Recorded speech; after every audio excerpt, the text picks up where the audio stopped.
Assalamualaikum warahmatullahi wabarakatuh. Perkenalkan, nama saya Ega Dewi Valiska. Saya adalah peserta Latsar Bantul Angkatan 11 kelompok D. Di sini saya akan menjelaskan mengenai anti korupsi. Apa yang dipelajari pada video kali ini? Yang pertama, kita akan mempelajari mengenai arti dan makna korupsi, jenis korupsi, dampak korupsi, pendorong korupsi, penerapan nilai anti korupsi, dan sikap anti korupsi.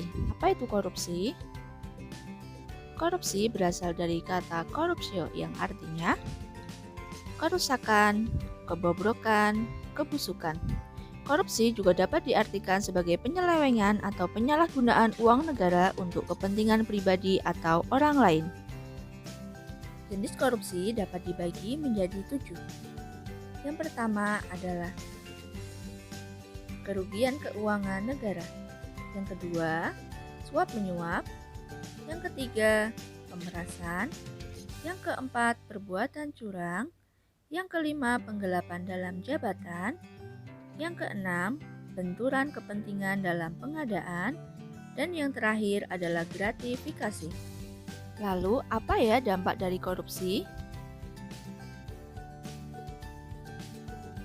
Dampak dari korupsi yang pertama adalah rendahnya kualitas pelayanan publik. Yang kedua, rendahnya kualitas sarana dan prasarana pemerintah. Yang ketiga, meningkatnya beban masyarakat. Yang keempat, kesenjangan sosial meningkat. Yang kelima, masalah sosial dan kriminal meningkat. Dan yang terakhir adalah mengancam keutuhan negara. Setelah mempelajari apa dampak korupsi, maka sekarang kita akan belajar mengenai sebab pendorong korupsi. Sebab pendorong korupsi dapat terjadi dari faktor individu. Yang pertama adalah karena individu memiliki sifat yang tamak. Yang kedua, memiliki moral yang lemah dalam menghadapi godaan. Yang ketiga adalah memiliki gaya hidup yang konsumtif. Yang kedua adalah faktor lingkungan.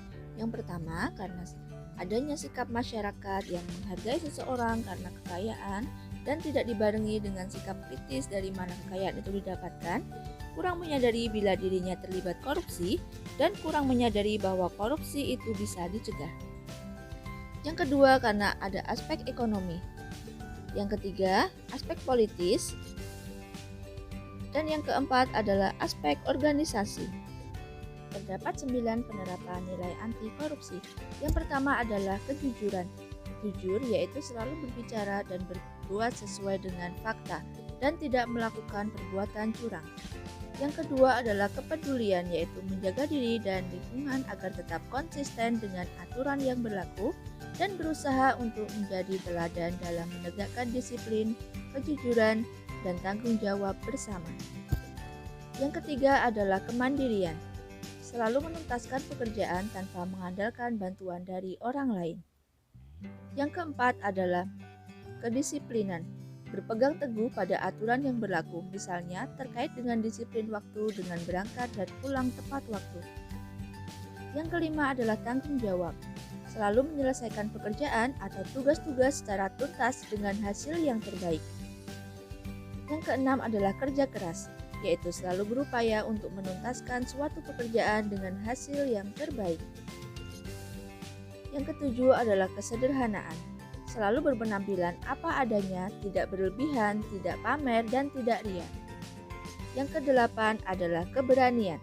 Berani jujur dan menolak ajakan untuk berbuat curang. Yang kesembilan adalah keadilan, yaitu selalu menghargai perbedaan dan tidak pilih kasih kaitannya dalam penilaian siswa. Lalu, tindakan apa saja ya yang dapat membangun sikap anti korupsi? Yang pertama adalah dengan bersikap jujur dalam kehidupan sehari-hari dan mengajak orang-orang di lingkungan sekitar untuk bersikap jujur, menghindari perilaku korupsi. Yang kedua adalah menghindari perilaku yang merugikan kepentingan orang banyak atau melanggar hak orang lain dari hal-hal yang kecil. Menghindari konflik kepentingan dalam hubungan kerja, hubungan bisnis, maupun hubungan bertetangga. Dan yang terakhir adalah melaporkan pada penegak hukum apabila menjadi korban perbuatan korupsi. Cukup sekian video kali ini. Wassalamualaikum warahmatullahi wabarakatuh.